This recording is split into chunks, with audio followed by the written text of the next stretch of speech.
जय श्री राम। भगवान बुद्ध से किसी ने पूछा, आप अपना राजमहल, पत्नी और पुत्र छोड़कर सन्यासी क्यों हो गए? क्या आपको राज्य के प्रति, अपनी पत्नी, माता पिता और अपने शिशु पुत्र के प्रति अपने दायित्वों और जिम्मेदारियों को नहीं पूरा करना चाहिए? बुद्ध ने उत्तर दिया, मैं आपसे एक प्रश्न पूछता हूँ। अगर आपके घर में आग लग जाए तो आप सहज रूप से क्या करेंगे? क्या तुम जल्दी से जल्दी घर से बाहर नहीं कूद जाओगे? बुद्ध ने आगे कहा, मैंने भी यही किया। मुझे हर तरफ मौत की लपटें दिख रही थी। मौत मेरे चारों ओर मंडरा रही थी। मुझे छलांग लगानी पड़ी। मैं बाहर गया और उस जगह की तलाश की जहां मैं अपने दिमाग को मौत के हमले से बचा सकूं। एक राजकुमार के रूप में सिद्धार्थ के पास वह सब कुछ था जिसका सपना कोई भी देख सकता है। उसके आसपास सैकड़ों स्त्रियां थीं, उत्तम भोजन और पेय, सर्वोत्तम वस्त्र और उस समय की सबसे आकर्षक रूप से सुंदर महिला राजकुमारी यशोधरा उनकी पत्नी के रूप में। जिस दिन उनके बेटे राहुल का जन्म हुआ, सिद्धार्थ के पिता को राहत मिली। ऐसा इसलिए है क्योंकि राज ज्योतिषियों ने भविष्यवाणी की थी कि सिद्धार्थ या तो सम्राट बनेंगे या भिक्षु बनेंगे, और चूंकि सिद्धार्थ उनका इकलौता पुत्र था, इसलिए राजा ने अपने महल में ऐसा माहौल बनाने का फैसला किया कि उनके बेटे को कभी कोई दुख, कोई दर्द, कोई बीमारी दिखे ही नहीं, जो मृत्यु और जीवन के बाद के विचारों को भड़का सके। इसलिए उसने ऐसी विस्तृत व्यवस्था की कि पूरा महल एक बड़े मनोरंजन स्थल में बदल गया। महल में किसी भी बूढ़े या बीमार व्यक्ति को जाने की अनुमति नहीं थी। सभी नौकर युवा और सुंदर थे, और राजकुमार के मनोरंजन के लिए सभी बेहतरीन संगीतकारों और नर्तकियों को आमंत्रित किया गया था। राजकुमार जवान, बलवान और रूपवान था।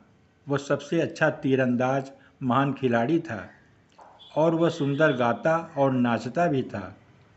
सिद्धार्थ के पिता को पूर्ण विश्वास हो गया कि उनका पुत्र गृहस्थ हो गया है। जिसने दुनिया की सारी दौलत और सुख दिया, वह साधु बनने के बारे में कभी नहीं सोचेगा।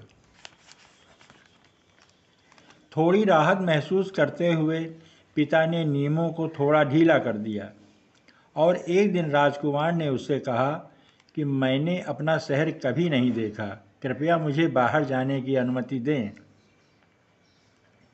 पिता ने कहा, जरूर तुम जा सकते हो। वे अपने नौकर और मित्र चन्ना के साथ निकल पड़े। अपने जीवन में पहली बार राजकुमार को महल की दीवारों से परे जीवन का अनुभव करने का मौका मिला। महल के बाहर आने पर एक वृद्ध, रोगी और मृत व्यक्ति को देखकर राजकुमार को जीवन से सत्य का अनुभव हुआ।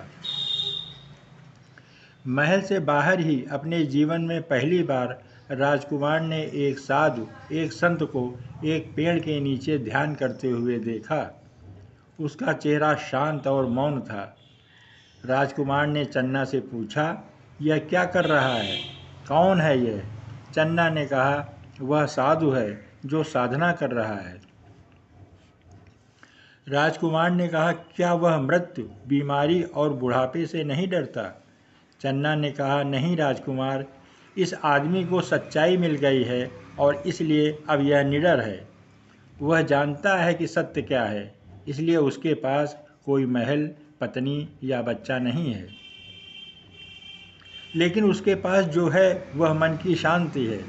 उनके पास दिव्य प्रकाश भी है, इसलिए वे शांत, प्रसन्न और आनंदित हैं। राजकुमार वापस महल में आया और अपने कमरे में चला गया, लेकिन उस रात उसे नींद नहीं आई।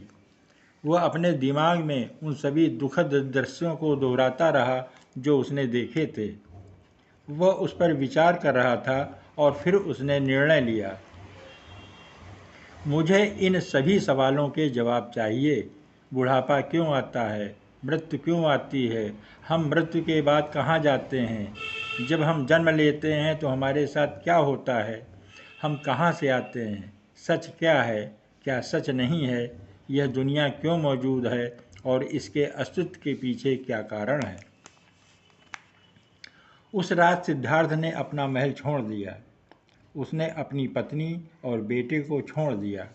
उसने सारी दौलत, अपनी शाही हैसियत छोड़ दी। उसने सब कुछ पीछे छोड़ दिया।